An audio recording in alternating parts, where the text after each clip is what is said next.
Hi, and welcome to this hopefully fairly short video about some tips for editing and laying out track within EEP. There's some good tutorials within the program itself, so I'll try not to duplicate too many of the things in those tutorials and focus on some specific tips and suggestions for laying out track within EEP. In general, I think that you can create very complex large layouts fairly easily and quickly within EEP. It's fairly good, but there are quite a lot of improvements that can be made in the layout and editing tools, but that doesn't detract from the fact that you can actually create quite decent layouts quite quickly. So if I create a new empty layout, on the left hand side I've got a toolbar with all the different aspects of EEP. Second from the top is the track, and I can click to add some standard straight track, two-way switch, three-way switch, or end terminus track. If I click to add a section of standard straight track, I get a length of 60 meter long straight track. I can double click in center and it rotates by 90 degrees with each double click. I can right click it and get a properties box up where I can specify the length and its absolute position, its vertical height, and also its angle. So for example, I can say 60 degrees, and now the track is 60 degrees. If I double click in the center, it rotates around the center, whereas using the properties box, it rotates around the green arrow. I can also double click the green arrow end or the dot end, and it will rotate around any of those. Place a section of track, and the track is directional, so there's a green arrow end and a dot end. Once you've created your layout and it's all finished, the direction has basically no significance. So any train can go in any direction on any piece of track if you so want it to. The direction of the track has three main effects.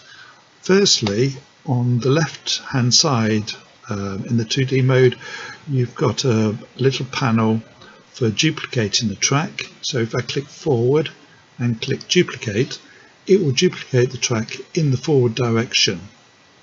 So obviously the direction of the track is relevant.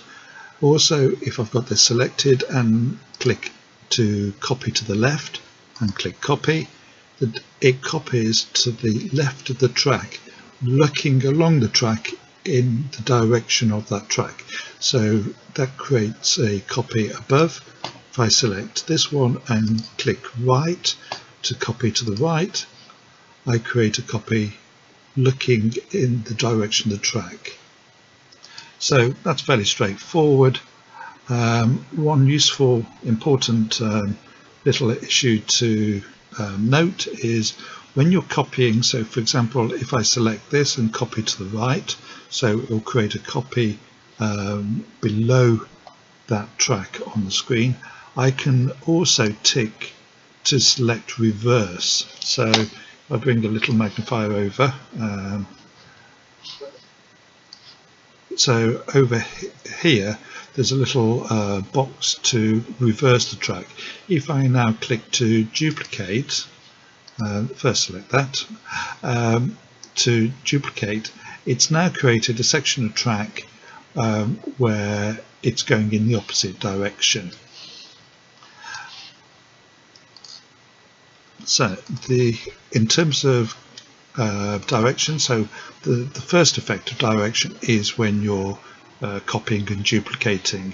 The second effect is when you finish your layout and you place rolling stock on track, the the initial orientation of your rolling stock, locos, wagons, coaches, whatever, is set by the direction of the track. Now, the loco will be able to go all over the layout. The track direction doesn't affect that, but it just sets the initial orientation of the loco, which way the loco is pointing when you first place it on the track. The third effect of your track direction is with contacts and signals. So here it's if I create a vehicle contact, and I might create a video later on about contacts and signals, but for the time being, if I just add a contact, when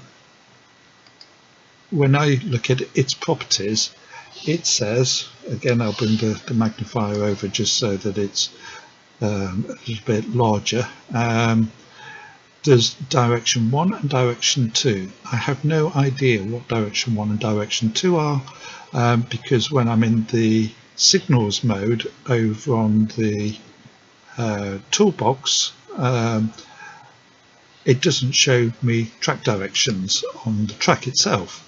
So if I select direction 1, the contact is in that orientation, but you may not remember which way your track's pointing at a particular place when you put a contact in, so there can be a little bit of frustrating guesswork when you are placing contacts. Nothing too serious, nothing you can't fix. Basically, if you've got it wrong, just go back in, change it to the other direction, and hey presto. The other effect on signals is if I add a signal, so there, if I add a signal, it inherits the track direction.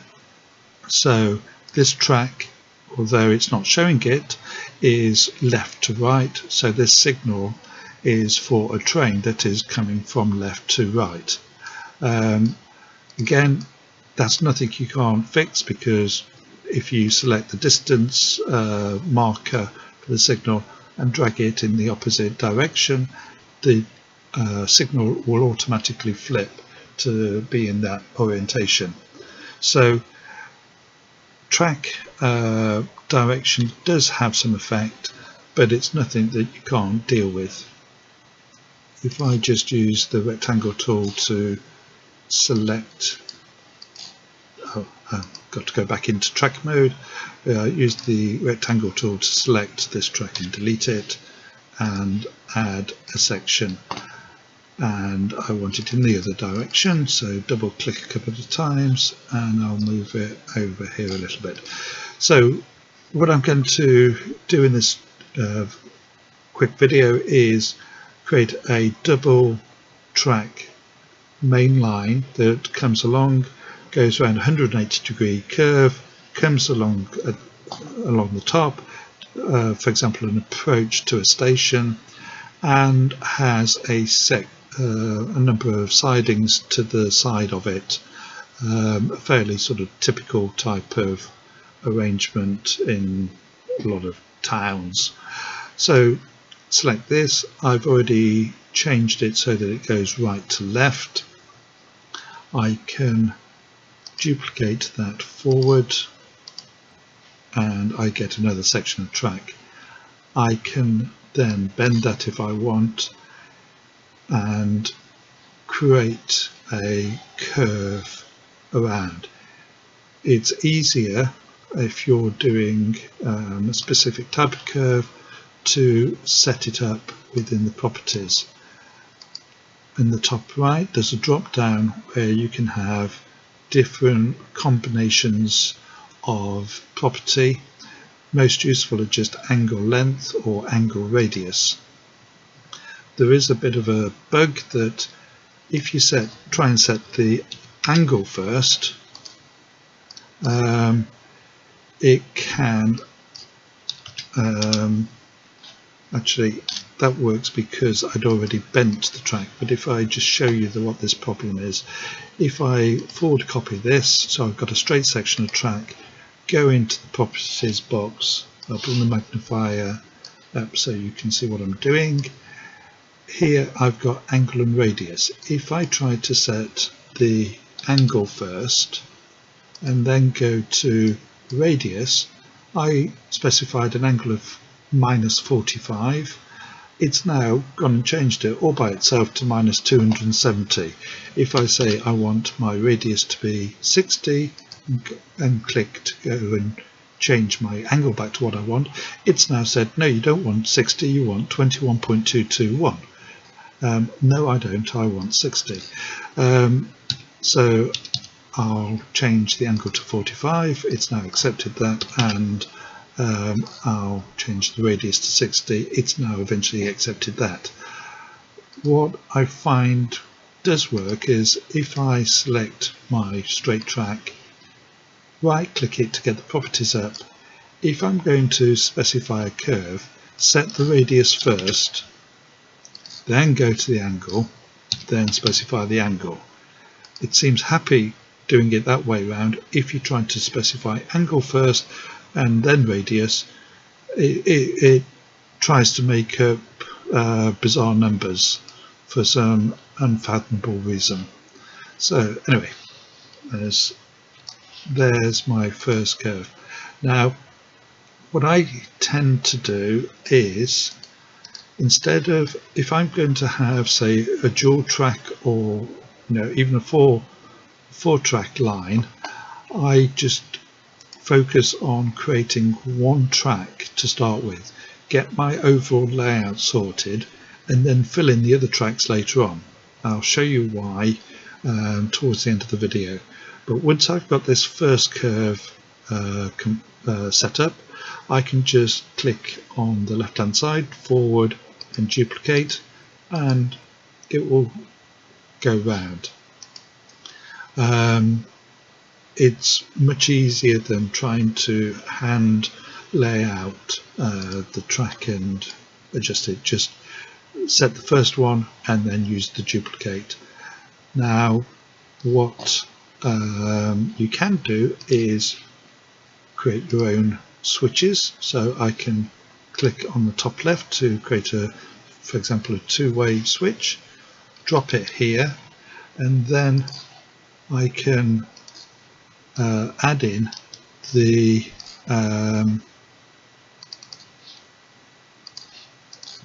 track that I need to complete that switch.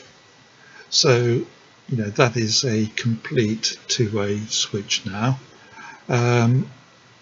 It can be fiddly. You can get all sorts of problems doing it that way if you're building a complex arrangement. What I tend to do is, where possible, is use the tool to build track combinations. So in the menu under assemblies, you have a thing called track combinations, and you can select track harp, and there's a parameter which is the number of lines. Here I want 4 sidings coming off this single mainline track. I want a gap between the sidings and the track, so I'm going to specify 6. And then left or right is, as you're coming in, do you want it coming off to the right, as is the little diagram shown, or to the left, which would be above. So I want left, and there we go. That's created for me all of those. Now, one of the sort of big issues is if I go and sort of put that there and then accidentally or deliberately click here to do something, I now cannot select that and move it. It's really frustrating, really annoying. What I can do is use the rectangular tool up here with the little plus in the bottom right hand corner. I can select it all and use the copy block so two overlapping rectangles, to create a copy, and then I can move that copy however I want. But there's no way I can now select this track up here and move it as a block. It's really frustrating. It's one of the sort of most significant improvements I think they need to make to the track editing functionality. Now, another issue, I don't think I've already mentioned this, is snapping. If I put some track down, I can left click and hold my left button and move a piece of track however I want. If I move that and drop it where the green arrow end is near another piece of track, it will snap for me. If I'm not 100% sure it's done it correctly, you can also double click on the arrow, and sometimes that will, finish the snap off properly. But that track is now nicely snapped, nicely joined up. However, if I grab this other piece of track and try and drop it with the dot end, but don't do it quite right, don't know how well it shows up on the screen, but that track is now bent. This track is still straight. It's got an angle of 0, it's got a radius of 0, everything is fine. If I select this and look at the properties, it's got an angle of minus 2.85 and a radius of 1212. So if I now try and copy and duplicate and use that track in other ways, I'm going to end up in a complete mess. Never ever try to snap with the dot end. It's, well, I'd call it a bug. It needs to be fixed. One interesting highlight of this problem to show the difference is if I create a track combination, so go back and create my 6-line track harp. If I drag that, so click left mouse button and hold and drag, if when I'm over by another piece of track, if I hold the shift button, it's now snapped. It doesn't matter if I move my cursor at all, it's snapped to that track that it was near. Now if I zoom in a bit, even if I bring this down, if I hold my shift button, it will snap and lock onto that existing piece of track that's down there. Now if I deselect this track, it's snapped using the round green dot end, but both this is 0, 0 for angle and radius, and this is 0, 0 for angle and radius. So if you're moving and dropping an assembly and you hold the shift key down, it will snap properly. Doesn't matter whether you're dropping it to the arrow end or the dot end of a piece of track, it will snap properly if you're dropping an assembly, a block of track. However, if you're trying to move a single piece of track and you drop it so that it snaps to the dot end, it will distort the track.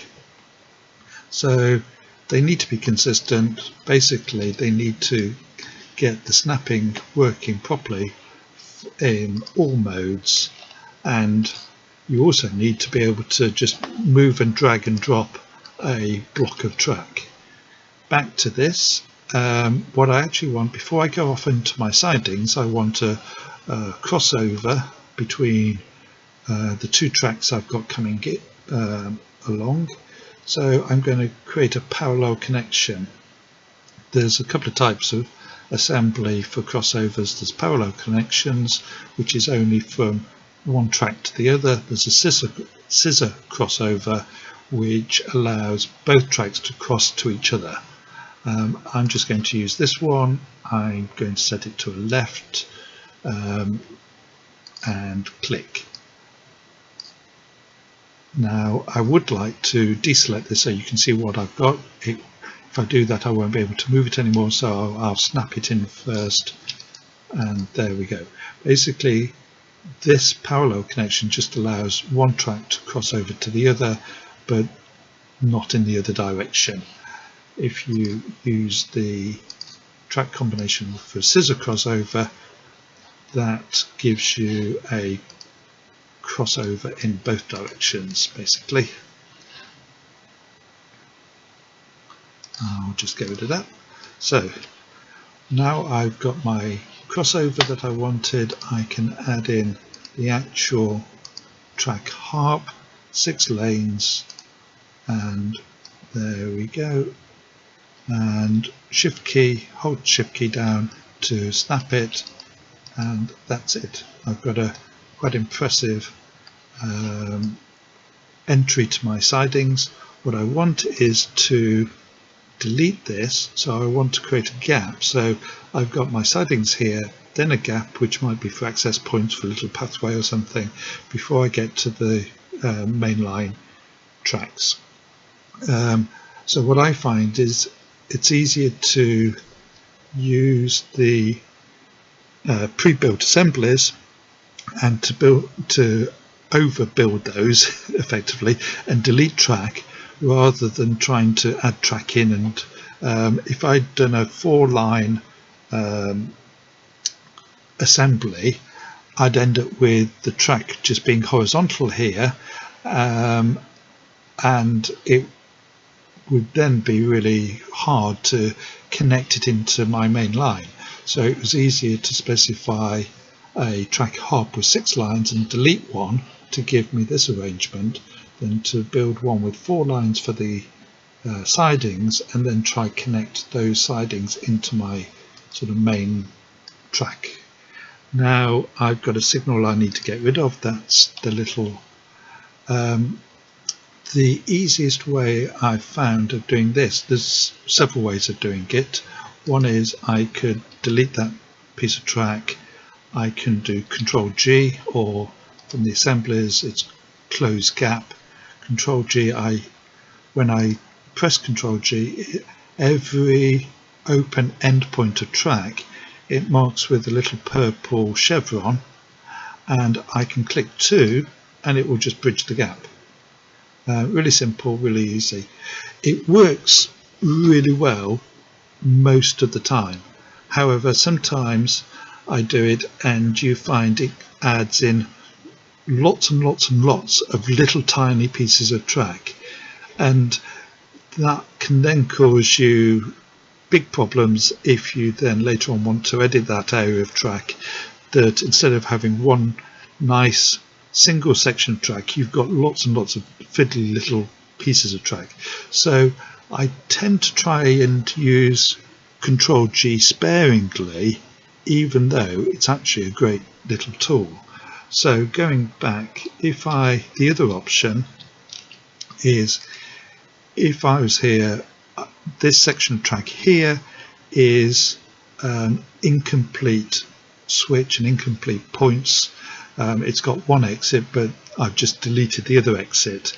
In 3D mode, if I go to 3D mode and then try and find out where I am,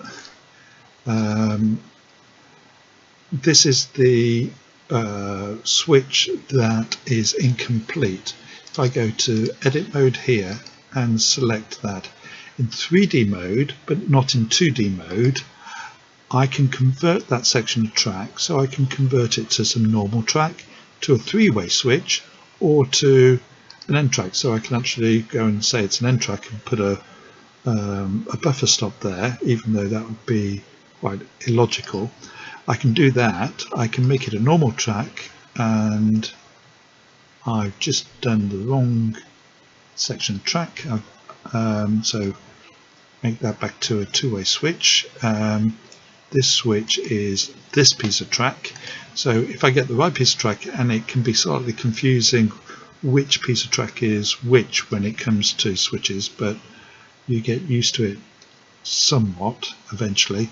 Convert that to normal and my switch has now disappeared. So go back into 2D mode.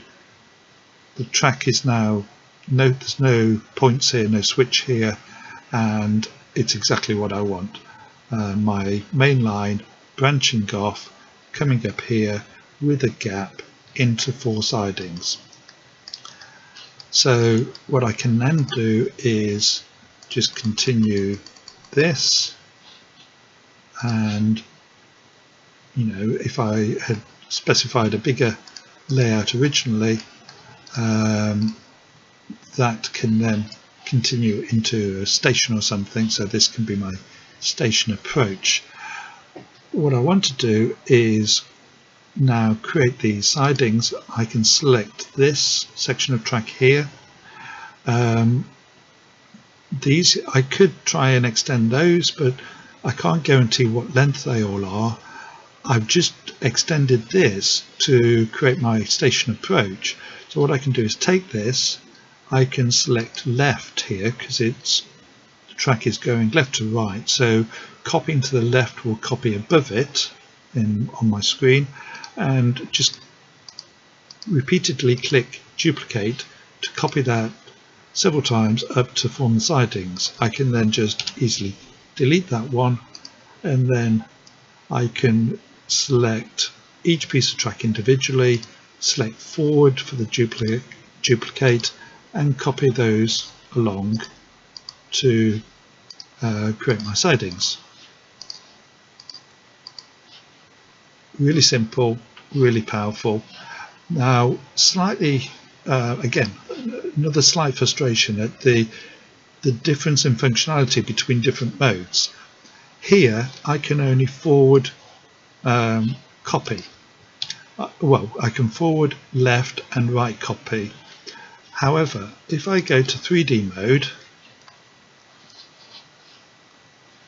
and same piece of track, if I right click it, because of my screen resolution might be hard to see, so I'll just drag the magnifier over.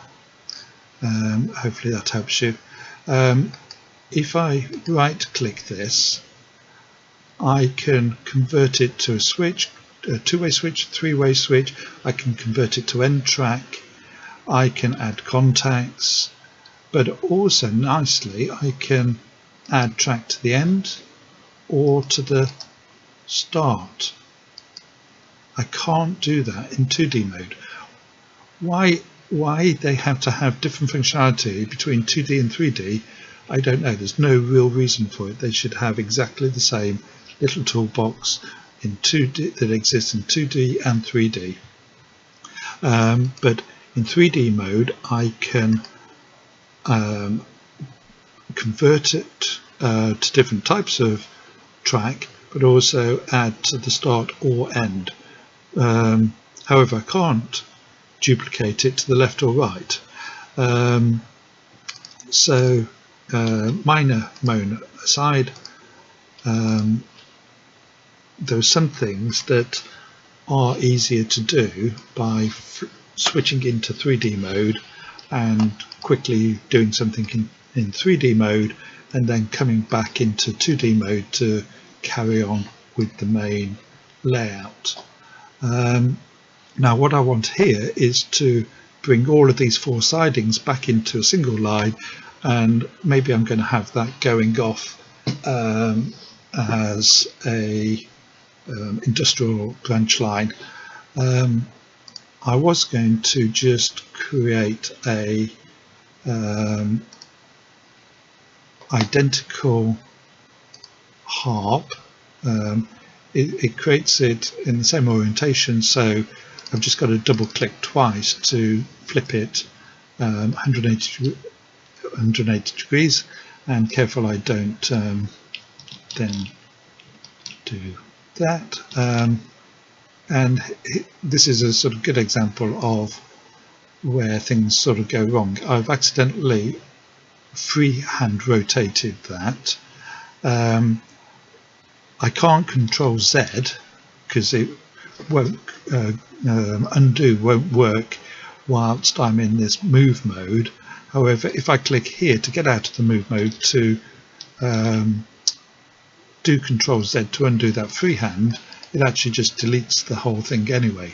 So it's again a slight problem of not being able to move blocks of track that have already been placed. Anyway, easy to get over that. I can just add it, double click it twice without freehand rotating it, and I could just drop this here, and that will then give me at the single end the line that I want to take off as my sort of industrial line. However, just to show what I sometimes do, instead of 6 lines, if I create 7 and rotate it twice and then bring it back, I'll zoom in a bit so you can see. Unfortunately, zooming doesn't deselect my block. I'm going to I don't know if this is going to show up very well on the screens while it's selected, but the topmost line, topmost track, I want to leave free. I'll show you why in a second. I want to bring the rest in, hold shift down so that it's now locked. Doesn't matter how I move my cursor, they're not going anywhere, and release. Now, a few things. Okay, deselect, there we go. Few things now. Because I used my main line to copy over and extend to create the sidings, all of the sidings had exactly the same vertical endpoint. They were all aligned vertically. That means as I've dropped them, they've all neatly snapped on. It also means that this one down, the bottommost one, its curve line ends at exactly the same point as my mainline track. So this track finishes vertically, obviously where it connects into this track, but it aligns perfectly with this curve. So what I can do is go into my 3D mode, move my box out of the way, do my drunken walk over to the track. I never seem to be able to use the 3D track movements in nice straight lines. If I select this one and convert it to, again, I will just so that you can really see, I've selected this track here. If I right click it, I will get the property, the little pop-up menu for it. I can convert it to a two-way switch. There I've added the two-way switch.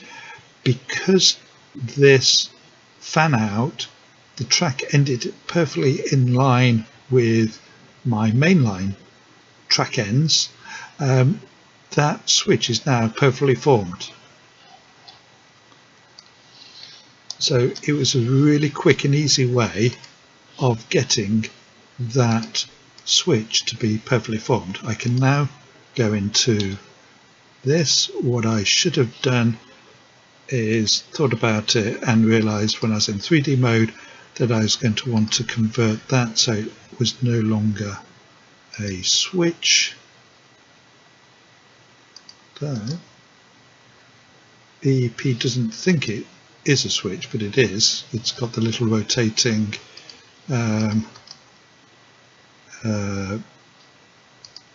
things there, so I don't know why. Oh yes, I do. It's because it's this one. So there we go. Click that, convert it to a normal track instead of switch track, and I've got rid of that incomplete switch there. So now I've got my sidings formed, they connected at both ends to my mainline track, so a goods train, for example, could come along the main line without going into the sidings, come to here and then go off to go into what I want to make into the industrial. Now, to explain why I made it 7 lines instead of 6, so why I've got this sort of floating line up here, I actually want to delete this. I did it just as a simple way of getting my final bit of track to be orientated to head off into the distance, and for this switch to be angled up rather than horizontally. So what I mean by that is, if I'd have wanted my industrial line to head off horizontally like this, I could have just created it with 6 lines and everything would have been fine. What I want to do is have my track head off in this direction at a slight angle, and creating it with 7 lines and then deleting that 7th one meant that this switch was created at the angle that I wanted it to be at, rather than being horizontal. Hope that makes sense. It did to me at the time. Anyway, back onto my main line. I've now got everything pretty much as I wanted it,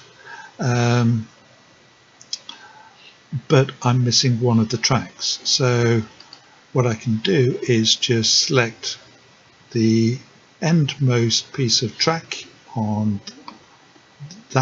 that line, and I want to copy to the right and just bring the magnifier back in. So down here I'm clicking reverse, so I want to select this, copy to the right and click reverse. Before I do that, actually, just a little side amusement. If I add a straight section track, back onto my earlier comment about I wish you could lay out generic track and then change its properties later on. So for example, I could lay everything out and then it would be lovely just to be able to click start and an endpoint and say everything in between that I want to have rusty rails or shiny rails or wooden sleepers or concrete sleepers. So back onto that little subject, I did notice there's a little thing here saying maintain track style, so I thought, yippee, I can create my main line, and then when I'm copying to create my sidings I can basically change the track style. However, when I thought, okay, let's click and see which track style I want, no, I can extend it and make it become a road. Quite bizarre.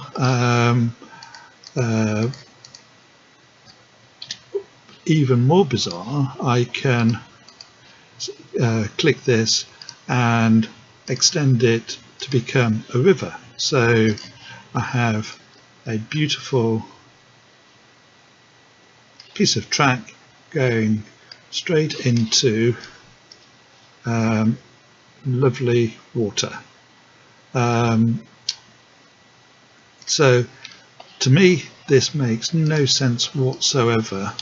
I can extend a piece of track to become road or river, but I can't actually extend it into a different style of track. So it simply highlights that there's a lot of loose ends that need to be tidied up within EEP, and that's one of them. Anyway, back onto this, select that last piece of track, select to copy to the right and to reverse it, and then over here it will create a copy. But pointing in the opposite direction. I can then select forward and untick reverse and then just copy, and it then creates my second line. If I keep going, and it then brings it right down to here. Now there's a couple of things I can do here. I can drag and connect that. I can use Control G. Sometimes, like now, it comes and says unable to connect two tracks. What's happening there is these two tracks are almost, but not exactly, at the same vertical XY sort of vertical position. So they're very slightly offset, and it's saying it can't fill that gap using Control G. If I delete this and try it, it does it without problem. Sometimes it ends up putting lots of different individual sections of track in. This time it's just managed to do it with two, which is fine. The easiest is perhaps just to take the red dot, the green dot end, and drag it and drop it, and it should snap. And in that instance, you want a slight kink in the track to deal with the very, very slight difference in alignment of the tracks. Okay. Now all I need to do is get this curve. Unfortunately, I've got this crossover here. What would have been ideal is if I'd have had a straight section of track here that I could then sort of copy round. I say that because if I create this arc by copying from this end, I'll end up, because I can only forward copy in the 2D mode, I will end up with the track being orientated the wrong way around. It's basically, it's not going to make a huge amount of difference, but it's slightly frustrating that you can't backward copy track in 2D mode. So if I bring my magnifier over again, if I've got this selected, I want to copy to the right, and there I've created a copy. Now, creating this arc, several ways of doing it. If I just show you one separate for a second, if I create two tracks up here, you can use the rectangle tool from the top left to select both, and you can forward copy multiple tracks all at the same time. That's great. You can also, if I just delete, so if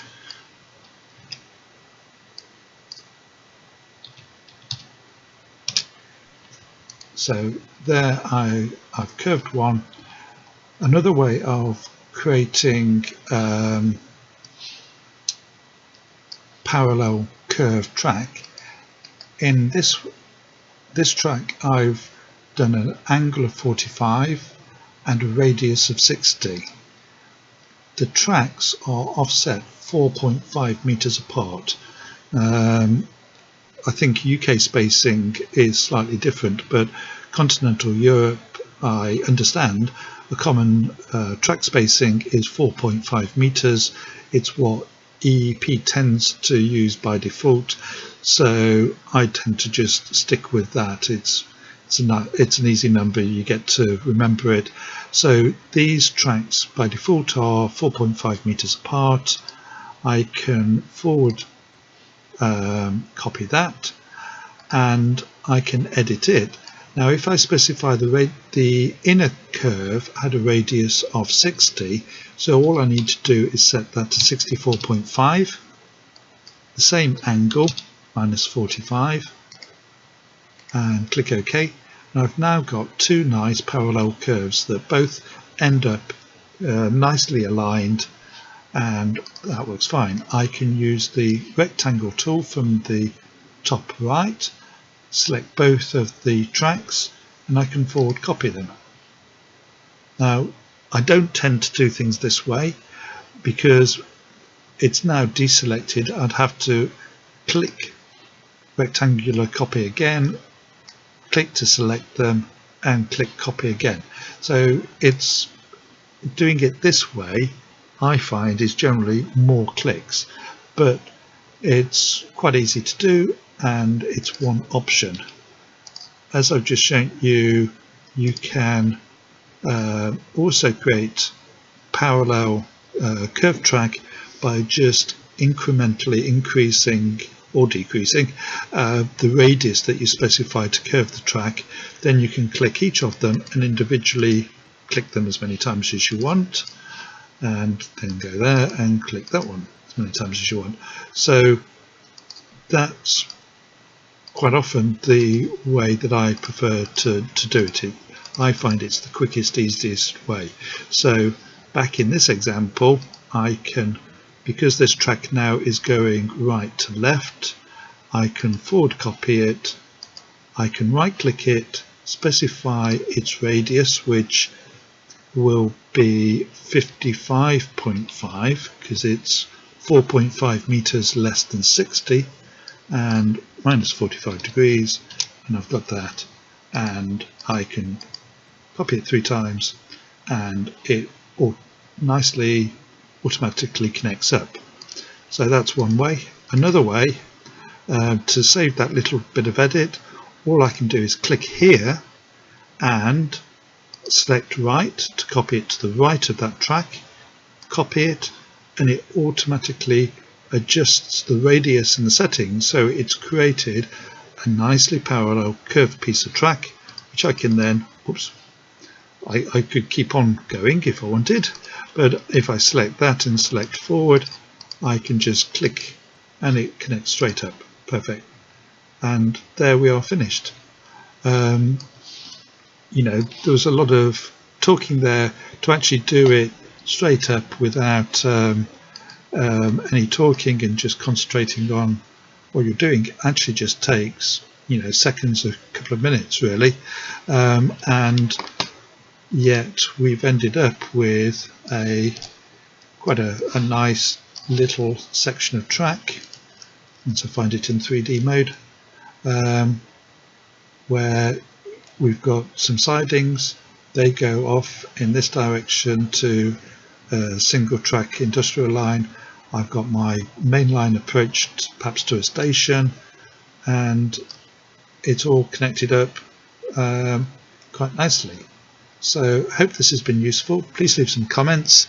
If you've got any questions, please leave a comment and I'll try and answer any questions. If you've got any tips of your own, please leave a comment with any further tips. And thank you for watching, and I hope it's been useful.